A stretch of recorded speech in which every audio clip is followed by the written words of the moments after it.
सलाम पाकिस्तान 24 न्यूज़ के साथ मैं हूं ज़शान बशीर। यूट्यूब पर बराह रास्त देखने के लिए सब्सक्राइब कीजिए youtube.com/24newshd। हेडलाइंस आप जान चुके, खबरों की तफसीलात की जाने पड़ते हैं। वो हाथ जिसका चर्चा था। टिकटॉकर हरीम शाह ने सोशल मीडिया पर दुल्हा के हाथ की जो तस्वीर शेयर की वो अपने इंस्टाग्राम अकाउंट से हटा दी। दूसरी जानिब तस्वीर में नजर आने वाले हाथ का दावा करने वाले हसन इकबाल का कहना है कि 24 न्यूज़ पर शादी की तस्वीर को जाली करार देने पर हरीम शाह की जानिब से उन्हें धमकियां दी गईं। इसी बारे में बात करेंगे। हरीम शाह हमारे साथ मौजूद हैं। हरीम, बहुत शुक्रिया आपके वक्त का। तस्वीर आपने अपलोड की थी, लेकिन हसन इकबाल का ये कहना है कि वो तस्वीर उनकी थी और अब आप उनको धमकियां दे रही हैं, क्या कहेंगी आप? बहुत दफा मीडिया पे आके ये बात बता चुकी हूँ कि प्लीज ये गलत किस्म की आसराइयाँ न की जाएं। गलत बंदों को मेरे साथ जो है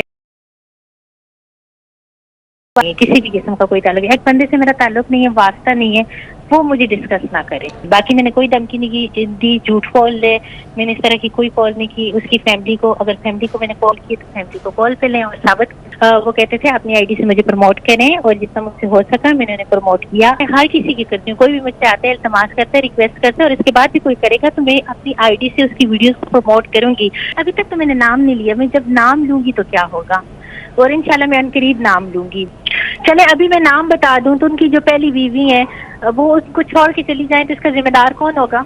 अगर मेरी शादी को लेके क्या सराइयां करते हैं, मेरी शादी को लेके इन्वेस्टिगेशन करते हैं, मेरी शादी को लेके प्रोपेगेंडा करते हैं, तो उनका पर्सनल फेल है। ये मेरी पहली शादी है, इससे पहले मेरी कोई शादी नहीं थी। मामलात देखें, एक हफ्ते में हम इंशाल्लाह अनाउंस करेंगे। फिर जिनके झूठ से मेरे नाम के साथ नाम लिए या जो लोग मेरे खिलाफ आके बोल रहे हैं उन सब के मुंह पे क्या रह जाएगा? फिर मेरा हक है कि मैं उनके खिलाफ जाके कानूनी कार्रवाई करूँ। ठीक है हरीम शाह, बहुत शुक्रिया आपके वक्त का। दीगर खबरों के जाने बढ़ते हैं। मुल्क के सबसे बड़े बल्दियाती इदारे KMC की गाड़ियों पर कई बरस से साबिक वजीर और रिटायर्ड मुलाजमीन का कब्जा है। KMC गाड़ियां वापस लेने में नाकाम है। कौन कौन से साबिक अफसरान और वजीर सरकारी गाड़ियों के मजे उड़ा रहे हैं, नवीद सिद्दीकी की रिपोर्ट में जानिए।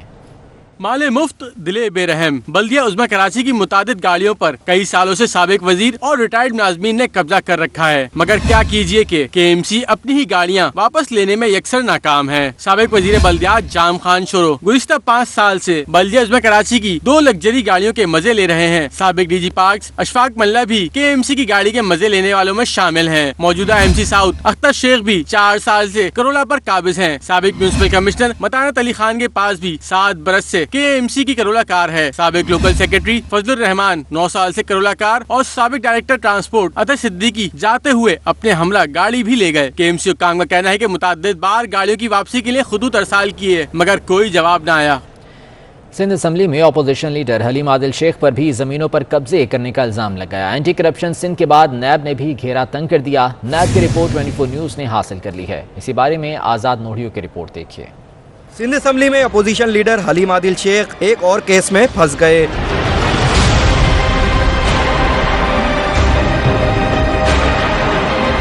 महकमा एंटी करप्शन सिंध के बाद नैब ने भी PTI के रहनुमा पर जमीनों पर कब्जे का इल्जाम लगा दिया। महकमा एंटी करप्शन सिंध की तहकीकात के बाद नैब की रिपोर्ट भी सामने आ गई, जिसमें हलीम आदिल शेख के खिलाफ सरकारी जमीन पर मुबैना कब्जे की तस्दीक कर दी गई। नैब रिपोर्ट के मुताबिक हलीम आदिल शेख ने मलीर कराची में खिलाफे कानून सरकारी जमीन पर कब्जा करके तिजारती सरगर्मियाँ की हैं, जिससे कौमी खजाने को करोड़ों रुपए का नुकसान हुआ है। नैब की इब्तिदाई तहकीकात में हलीम आदिल शेख पर यह इल्जाम भी लगा है कि उन्होंने मलीर कराची में सरकारी जमीन पर फार्म हाउस बनाए हैं। आजाद नोडियो 24 न्यूज़। कराची में नाबीना अफराद ने नौकरियों के हुसूल के लिए प्रेस क्लब के बाहर शदीद एहतजाज किया। नाबीना अफराद के एहतजाज के बाद ट्रैफिक की रवानी शदीद मुतासिर हुई। तफसीलात के लिए ये रिपोर्ट देखिए।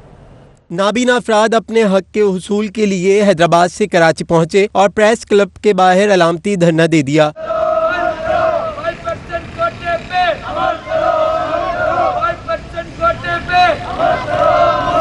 मुजाहिरीन का कहना था कि नौकरियों के हुसूल के लिए एहतजाज किया, मगर किसी ने हमारी बात तक न सुनी। सैयद मुराद अली शाह से ये दरख्वास्त करना चाहूँगा कि आप हमारे साथ कॉपरेट क्यों नहीं करते? कितने हमें 2-3 दिन हो गए यहाँ पर गुजारिश करते हुए, लेकिन हमारी जो है कोई अर्जी नहीं सुनी जा रही। हम वज़ीर आला मुराद अली शाह और दीगर जितने भी वज़रा हैं, हम उनसे यही मुतालबा करते हैं कि हमें जॉब देकर, हम जितने भी यहाँ पर आए हुए हैं, हमें ऑर्डर देकर यहाँ से हमारी बेचैनी खत्म की जाए। नाबीना अफराद के एहतजाज के बायस ट्रैफिक की रवानी शदीद मुतासिर रही। ताहम मुज़ाकरात के बाद प्रेस क्लब से ज़ैनब मार्केट जाने वाली सड़क को खाली करा दिया गया। कैमरामैन फरहान अहमद के साथ दानियल सैयद, 24 न्यूज़ कराची। अवाम की जेबों से करोड़ों रुपए निकलवाने का एक और मंसूबा बना लिया गया। हैदराबाद कराची मोटरवे पर 1 जुलाई से गाड़ियों के टोल टैक्स में इजाफा कर दिया जाएगा। कार वालों को फी किलोमीटर 1 रुपये 99 पैसे की बजाय अब 2 रुपये 15 पैसे अदा करना होंगे। कोस्टर, वैगन, बस, ट्रक और ट्रेलर के टोल टैक्स में भी इजाफा कर दिया गया है। सियासी मामलात की बात कर लेते हैं। सीसा पिलाई दीवार रेत की दीवार साबित हुई। हुकूमत ने कौमी असम्बली से बजट पास करा ही लिया। नून लीग की अदम दिलचस्पी के बावजूद हुकूमत की दौड़ें लगी रहीं। शहबाज शरीफ समेत नून लीग के मुतादिद अरकान गैर हाजिर रहे। हुकूमत के भी 7 अरकान ऐवान में नहीं आए। पीपल्स पार्टी ने अपने बंदे पूरे रखे। हम इंशाअल्लाह इस बजट के खिलाफ सीसा पिलाई दीवार बन जाएंगे, इसको पास नहीं होने देंगे। नाम स्पीकर, नारे और दावे सब भरे रह गए। सीसा पिलाई दीवार रेत की दीवार साबित हुई। हुकूमत ने कौमी असम्बली से बजट पास करा ही लिया और ऑपोजिशन देखती रह गई। ऑपोजिशन लीडर शहबाज शरीफ ने दावा किया था कि वो बजट मंजूर नहीं होने देंगे। ये बजट चौथा बजट पेश किया है। अगर अवाम की जेब खाली है तो बजट जाली है, बजट नहीं। ये सरासर धोखा और कौम के साथ फ्रॉड है, जिसकी हम भरपूर मजम्मत करते हैं और उसको हम एक्सपोज करेंगे। और पूरी ऑपोजिशन का ये बाकायदा फैसला है कि हम इंशाअल्लाह इस बजट के खिलाफ सीसा पिलाई दीवार बन जाएंगे, इसको पास नहीं होने देंगे। नाम स्पीकर, लेकिन ऑपोजिशन लीडर खुद ईवान से गैर हाजिर रहे, जबकि नून लीग के 14 अरकान भी बजट मंजूरी के मौके पर गायब रहे। नून लीग की अदम दिलचस्पी के बावजूद हुकूमत की दौड़ें लगी रही। डिप्टी स्पीकर ने फाइनेंस बिल तहरीक की मंजूरी के लिए जुबानी राय मांगी तो हाँ से ज्यादा ना की आवाज गूंजी। फिर भी डिप्टी स्पीकर कासिम सूरी ने बिल पेश करने की तहरीक की मंजूरी दे दी। वो तमाम अरकान जो इसके हक में है हाँ कहें,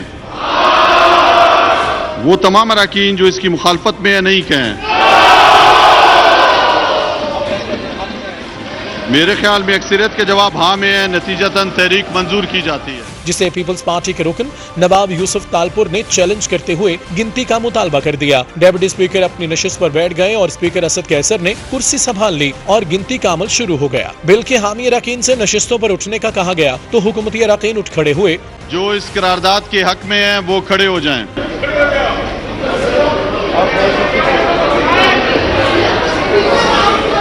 इसी दौरान वजीर आजम ने भी ईवान में एंट्री करा दी। परवेज खटक ने एतराज उठाया कि इत्तेहादी जमात काफ लीग के अरकान पूरे नहीं, जिस पर तारिक बशीर चीमा ने अपने अरकान पूरे कर दिए और परवेज खटक चल दिए। स्पीकर ने बिल की मुखालफत में अरकान को उठने का कहा तो पीपल्स पार्टी के अरकान कम होने पर बिलावल भुट्टो ने अब्दुल कादिर पटेल को अपने अरकान को बुलाने का कहा, जिसके बाद शाजिया मरी और खुर्शीद शाह समेत 4 से 5 अरकान ईवान में आ गए।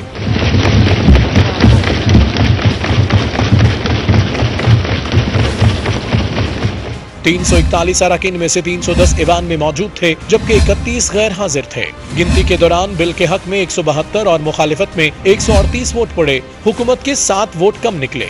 172 मेंबरान तहरीक के हक में हैं, 138 मेंबरान तहरीक के खिलाफ है, लिहाजा तहरीक मंजूर की जाती है। ईवान में वजीर आजम इमरान खान मुसलसल तस्बीह पढ़ते रहे। मुतअद्दिद अरकान अपनी नशिस्तों से उठकर ईवान में घूमते फिरते भी नजर आए।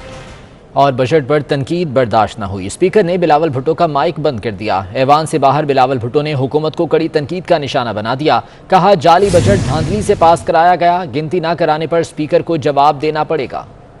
हमें सुनाएं कि वो क्या पास करवाना चाह रहे हैं, क्या जुल्म अवाम के साथ करना चाह रहे हैं, वो क्यों छुपाना चाह रहे हैं, थैंक यू जी। स्पीकर साहब को एक खत भी लिखा है जिसमें मैं वो रूल्स को भी कोट करता हूँ, जिसमें मैं रूल्स को साइट करता हूँ कि 276 में जहाँ वोटिंग का जिक्र होता है, there is a direction, there is no option कि जब वॉइस वोट चैलेंज होता है आप एक और दफा वॉइस वोट लिया जा सकता है, फिर वो चैलेंज हो तो आपने गिनती करवाना है। स्पीकर साहब ने आज मेंबर असेंबली का वोट के हक पे डाका मारा है। मैं इसका भरपूर मज़ाहमत करता हूँ। मैं समझता हूँ कि स्पीकर साहब को फिलफौर इस खत का जवाब देना पड़ेगा। अगर वो इस गलती को दुरुस्त नहीं करते हैं तो ये इलीगल बजट होगा। वज़ीर-ए-आज़म इमरान खान का कहना है कि अमेरिका ने चीन के खिलाफ इलाकाई इत्तेहाद कायम किया है। अमरीकी इत्तेहाद में भारत और दीगर ममालिक शामिल हैं। चीनी सरकारी टीवी को इंटरव्यू में उन्होंने कहा कि अमेरिका और मगरबी ममालिक का पाकिस्तान पर दबाव डालना मुनासिब नहीं। हम अमेरिका और चीन में से किसी की साइड क्यों लें, सबके साथ अच्छे ताल्लुकात चाहते हैं। वज़ीर-ए-आज़म ने कहा कि किसी भी दबाव के बावजूद पाकिस्तान के चीन से ताल्लुकात तब्दील नहीं होंगे। Always a very special relationship with China, although our relationship started 70 years ago. People of China have a special place in the hearts of people of Pakistan. It's not going to happen that if there's pressure put on Pakistan to change its relationship or downgrade its relationship with China, it won't happen. We should have good relationship with everyone. It's not just the governments, it's a people-to-people relationship. Army chief general Qamar Javed Bajwa ने chairman European Union military committee से video link के जरिए गुफ्तगू की। Army chief ने कहा कि पाकिस्तान यूरोपीय यूनियन के साथ ताल्लुकात को खुसूसी अहमियत देता है। पाकिस्तान यूरोपीय यूनियन के साथ बाहमी ताल्लुकात को फ़रोग़ देने का ख्वाहां है। चेयरमैन EU ने अमन व इस्तेहकाम अफ़गान अमन अमल पर पाकिस्तान के किरदार को सराहा। PP38 सियालकोट में ज़िमनी इलेक्शन के हवाले से इलेक्शन कमीशन ने इंतखाबी ज़ाब्ता अखलाक की खिलाफ वर्जी पर एक्शन लिया। मुस्लिम लीग नून के MNA अरमगान सुबहानी को 49,000 रुपये जुर्माना किया गया, जबकि मुआविन खुसूसी फिरदौस आशिकवान को वार्निंग नोटिस दिया गया है। इस्लामाबाद हाई कोर्ट ने सदर नेशनल बैंक आरिफ उस्मानी और chairman board of director Zubair Soomro को ओहदों से हटाने का हुक्म दे दिया। आरिफ उस्मानी और ज़ुबैर सोमरो की तैनाती को चैलेंज किया गया था। दरख्वास्तों पर दलाल सुनने के बाद 2 जून को ये फैसला महफूज किया गया था। सिविल एविएशन अथॉरिटी ने नया सफरी हिदायतनामा जारी कर दिया। कैटेगरी C ममालिक के शहरियों को पाकिस्तान आमद पर पाबंदी बरकरार है, ताहम पाकिस्तानी शहरियत रखने वाले मुसाफिरों को पाकिस्तान आने की इजाज़त होगी। कैटेगरी C के ममालिक से आने वाले पाकिस्तानियों को फ़्लाइट से 72 घंटे कबल कोरोना टेस्ट कराना होगा। पाकिस्तान के एयरपोर्ट्स पर रैपिड एंटीजन टेस्ट भी किया जाएगा।